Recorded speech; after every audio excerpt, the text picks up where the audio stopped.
Louis Gelbman and Jenny Greenwald were part of the Hungarian Jewish community that thrived in Yonkers. They met and married in 1912. Their first son, Martin, was born soon after. Louis was a mason and an innovator in concrete development. He pioneered the manufacture of concrete products, including boats in World War I. Lighter than water, his concrete joists helped the boats stay afloat. Jenny and Lou had a second son, Lawrence, in 1922. Yonkers was growing and modernizing. Automobiles filled the streets. Overhead power lines brought electricity everywhere.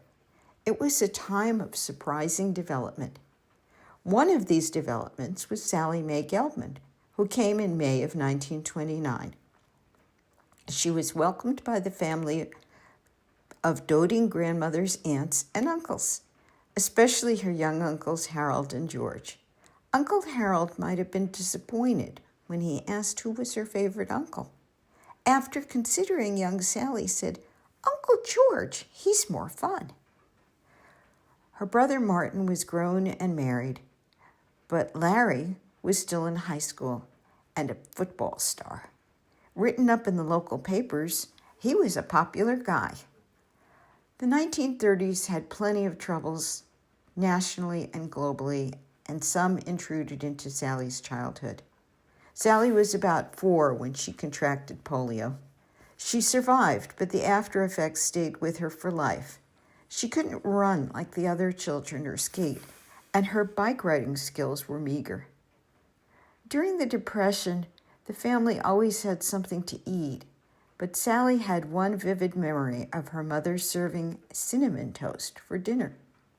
Toasted bread with sugar and cinnamon melted into it. She thought it was a delicious treat, but her mother, Jenny, was crying as she served it. It was also a time of racism and anti-Semitism in the country. Another affecting memory was the bullies who would see her come out of school and, knowing she couldn't run away, would push her down into the gutter day after day, telling her she was a dirty Jew and didn't deserve to walk on the pavement. This went on until Big Brother Larry got wind of it. He waited near her grade school and beat the stuffing out of those bullies. They never bothered her again.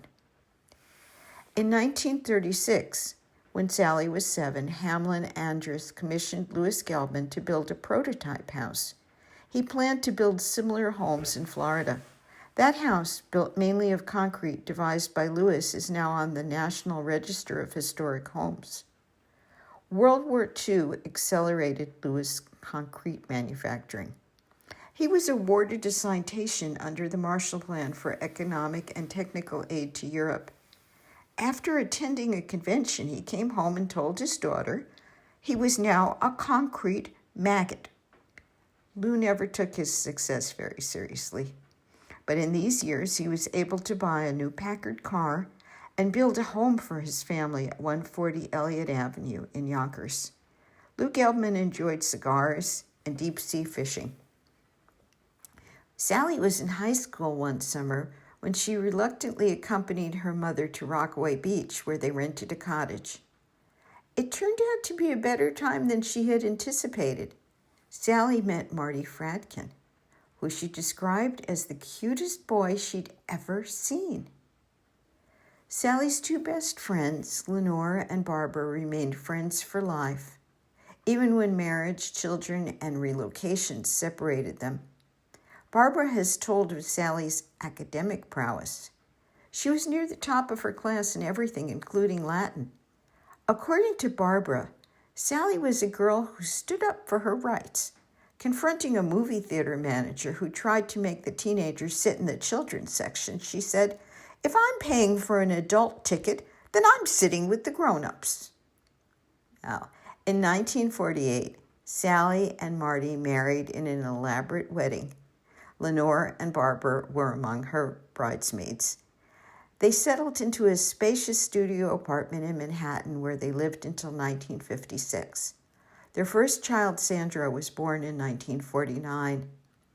They sadly lost their second child, a daughter, Barbara, who was born prematurely.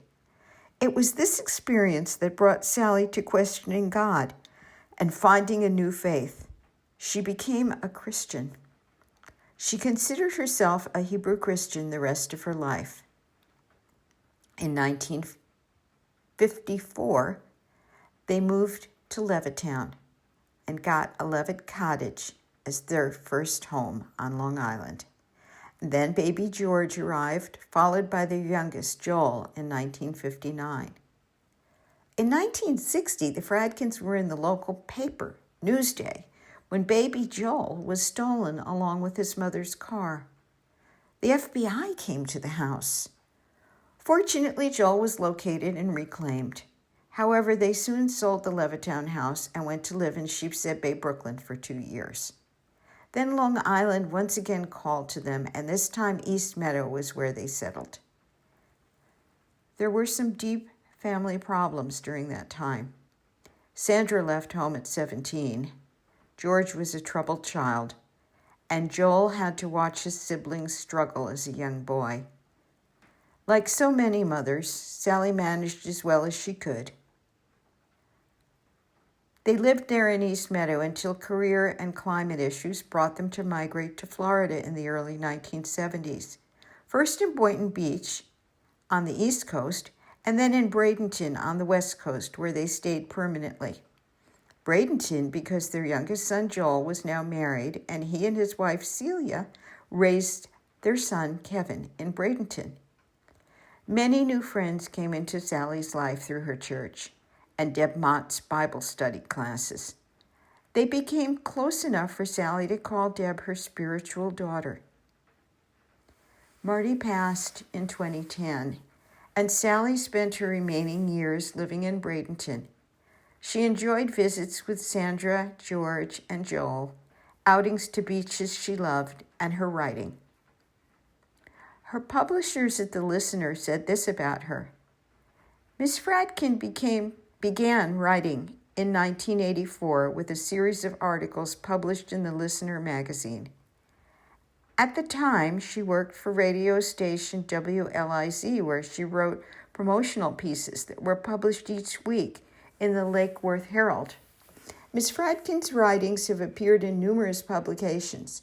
She had 2 novels published, A Time to Love and Josiah, Biblical King of Judah, as well as many stories and short articles about her faith.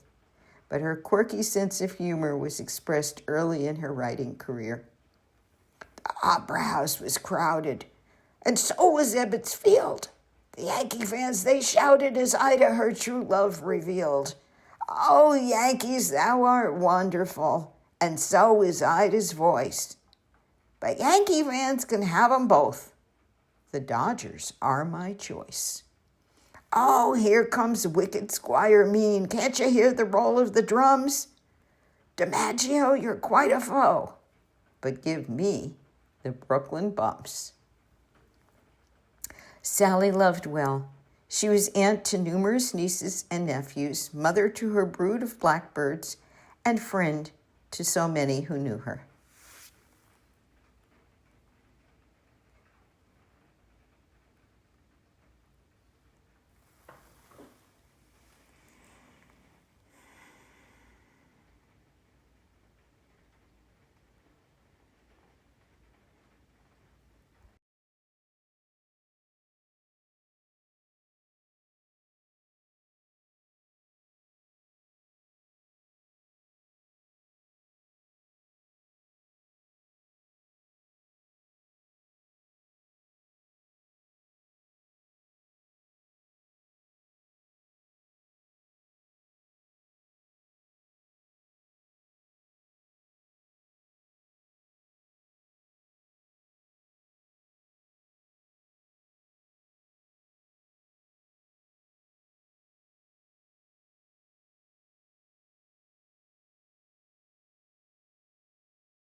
you are.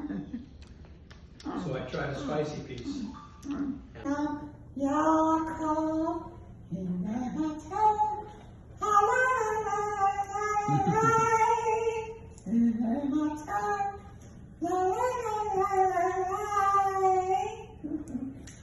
Bravo, bravo.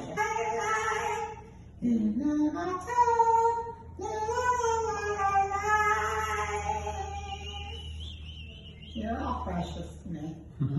You are all precious to me.